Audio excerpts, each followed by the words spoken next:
지사 재산이 56억 원 증가한 것으로 알려졌습니다.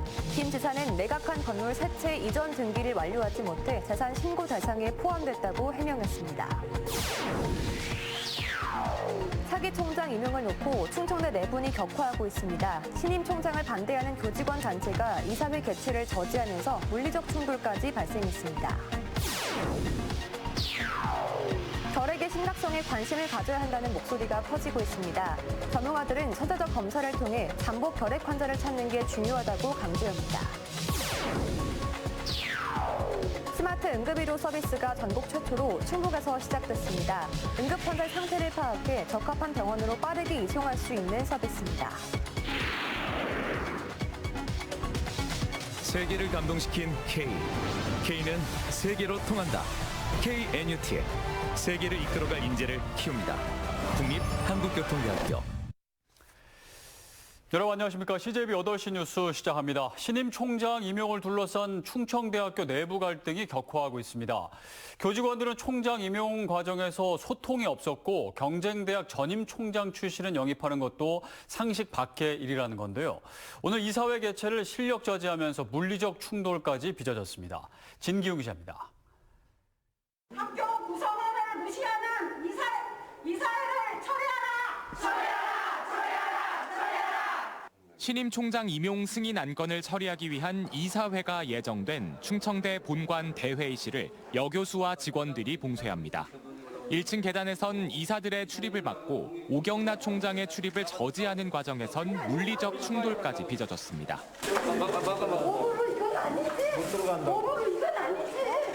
충청대가 신임 총장으로 충북보건과학대학교 전임 총장 출신 인사를 임용하려 하자 교수회와 직원회가 집단 반발하고 나선 겁니다. 이들은 우선 오경락 총장이 내부 소통 없이 이사회 3일 전 신임 총장 후보자를 일방적으로 통보하는 등 구성원을 철저히 무시했다고 주장합니다.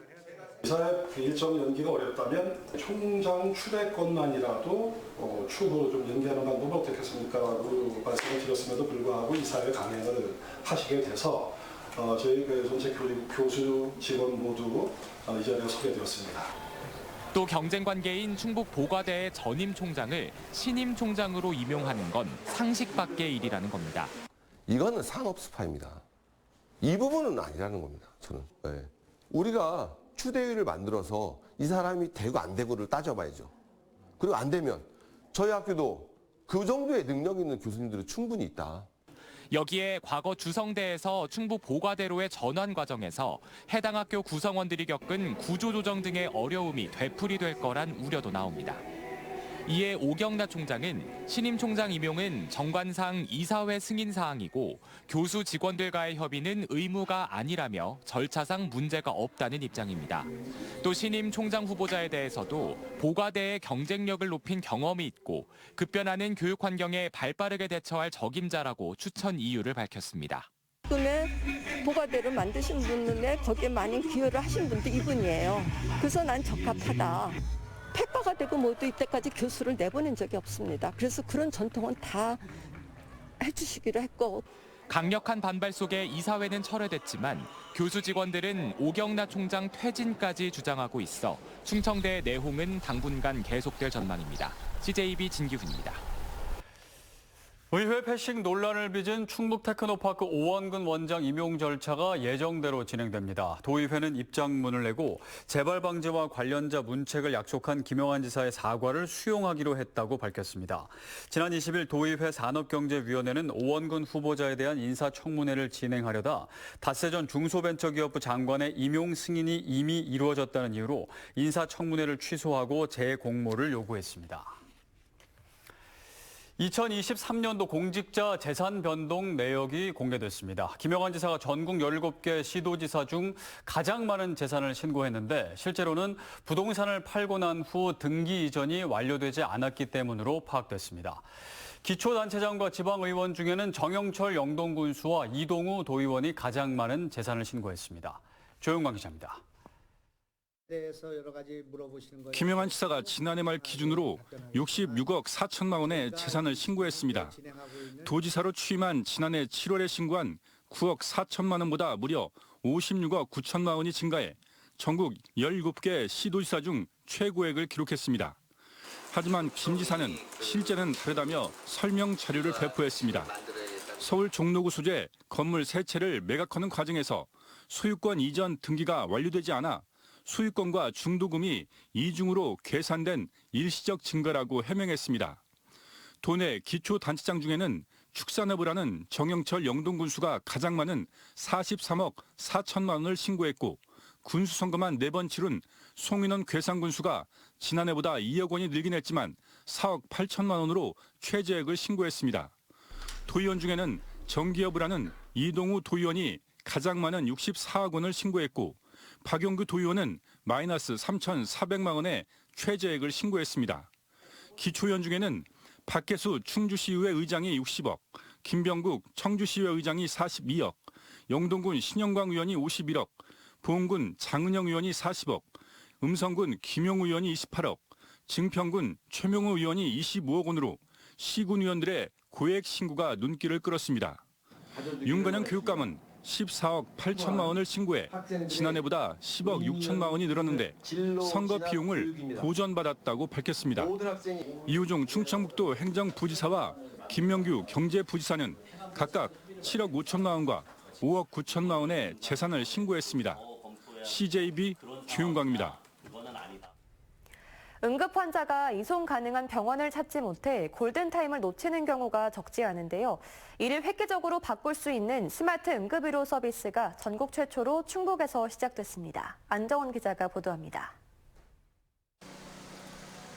최근 대구에서 한 10대 여학생이 골든타임을 놓쳐 숨지는 안타까운 일이 발생했습니다. 구급차 안에서 이송 가능한 병원을 찾지 못해 2시간 넘게 헤맸기 때문입니다. 솔직히 지금까지는 그 진료 배우과나 진료 과목이 없는 경우가 많아서 현장에서 이송 지연되는 사례가 좀 많았습니다. 촌각을 다투는 응급 현장에서 소중한 생명을 지키기 위해 충북에서 전국 최초로 스마트 응급의료 시스템을 구축했습니다. 119 상황실과 오송 첨단 임상시험센터에 ICT 기반의 응급의료 시스템을 두고 구급대와 병원을 원격으로 연결하는 겁니다. 구급대원이 환자의 중증도를 시스템에 기록하면 적합한 병원에 자동으로 전달되고 환자를 수용할 수 있는 병원은 즉시 이를 알립니다. 환자 재이송률을 낮추고 이송병원에서는 환자의 상태를 실시간으로 파악해 적기에 적절한 치료가 가능하도록 합니다. 저희가 지금 치료 가능한 응급 환자 사망률이 전국에서 제일 높은데 이것을 낮추는 거에 실제적인 기대 효과가 될 수가 있겠습니다. 지난해 3월 국토부의 스마트 시티 챌린지 최우수 사업으로 선정된 스마트 응급의료 서비스는 충북을 시작으로 점차 확대될 예정입니다. 우선 한 달 정도 시범 운영을 해서 시스템을 안정시키고요. 그다음에 시스템이 안정화된 다음에는 중증 환자가 많은 그런 요양병원까지 서비스를 확대할 계획입니다. 긴급 출동과 함께 진료가 가능한 스마트 응급의료 서비스가 골든타임 내 치료와 환자 생존율을 높이는 데 기여할 것으로 기대됩니다. CJB 안정원입니다. 최근 정부가 결핵 퇴치 대책을 발표했습니다.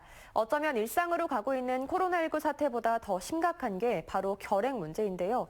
결핵의 심각성에 좀 더 관심을 갖고 숨은 환자 찾기에 나서야 한다는 지적이 많습니다. 홍우표 기자입니다.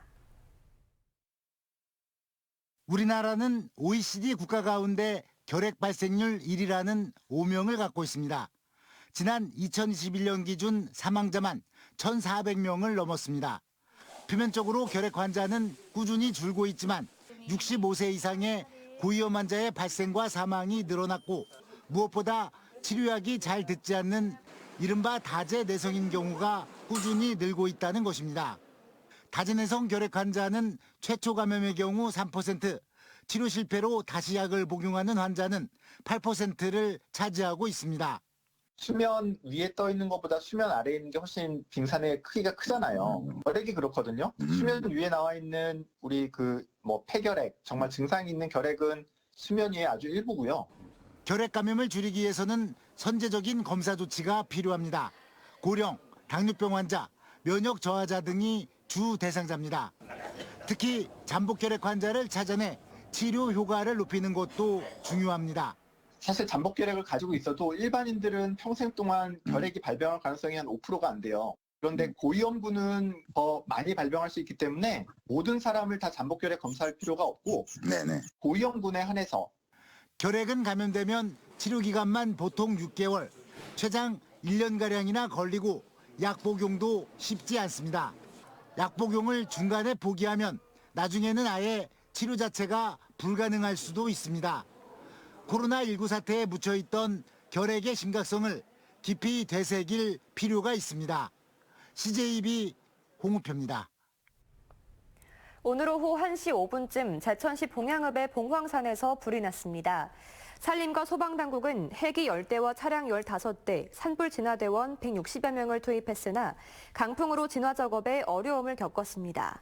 오후 7시 기준 주불의 90% 정도가 진화됐고 현재는 한쪽 능선에 있는 잔불을 정리하고 있습니다. 이 불로 인근 마을에는 대피령이 내려진 가운데 지금까지 산림 13헥타르가 소실됐습니다.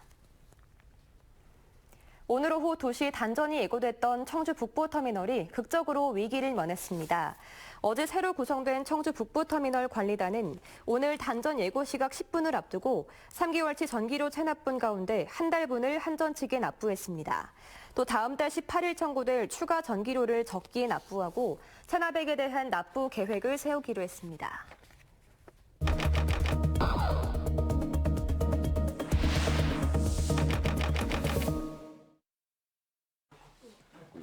한 주간 온라인에서 화제가 됐던 CJB 뉴스를 살펴보겠습니다.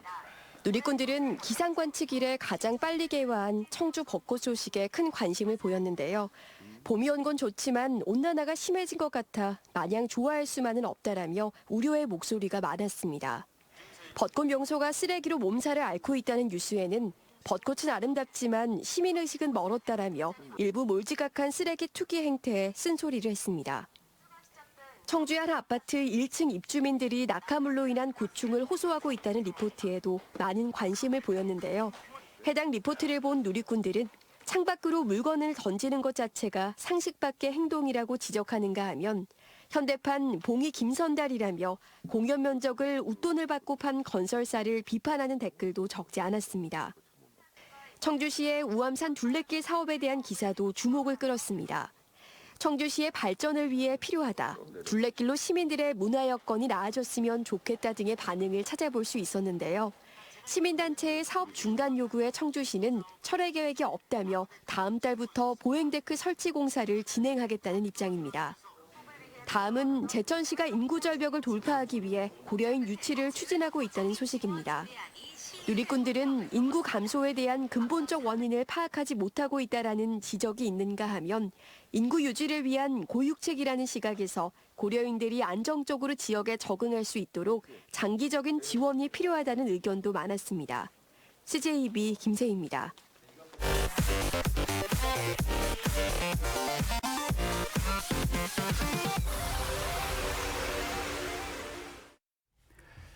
청주시가 다음 달 1일부터 청주페이 인센티브를 6%에서 7%로 상향합니다. 인센티브가 지급되는 월 구매 한도는 30만 원으로 인센티브로 받을 수 있는 혜택은 월 최대 2만 1,000원입니다.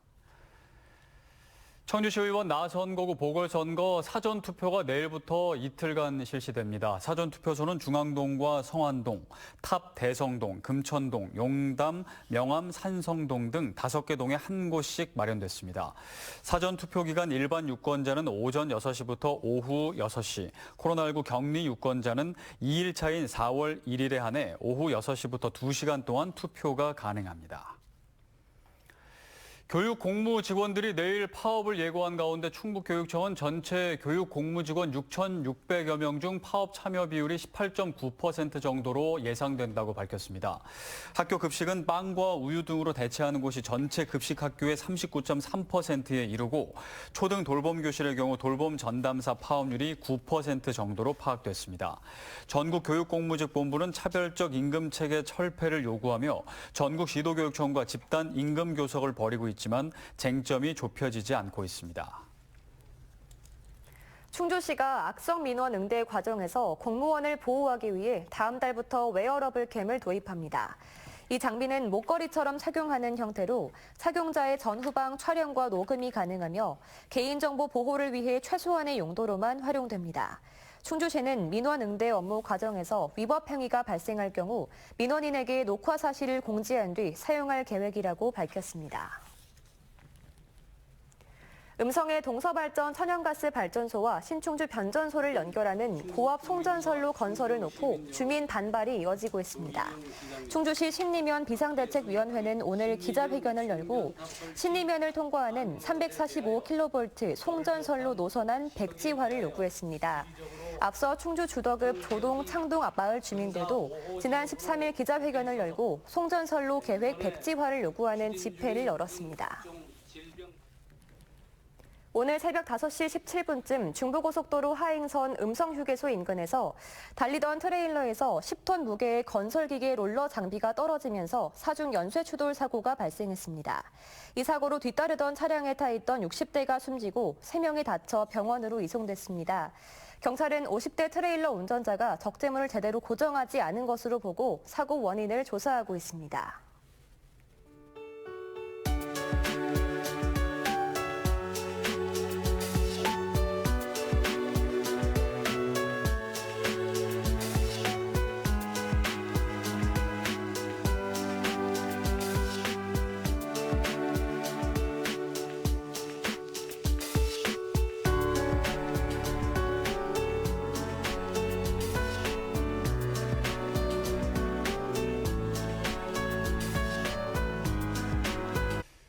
네, 응급 환자가 제때 치료받을 수 있도록 도와주는 스마트 응급의료 서비스가 전국 최초로 충북에서 시작이 됐습니다.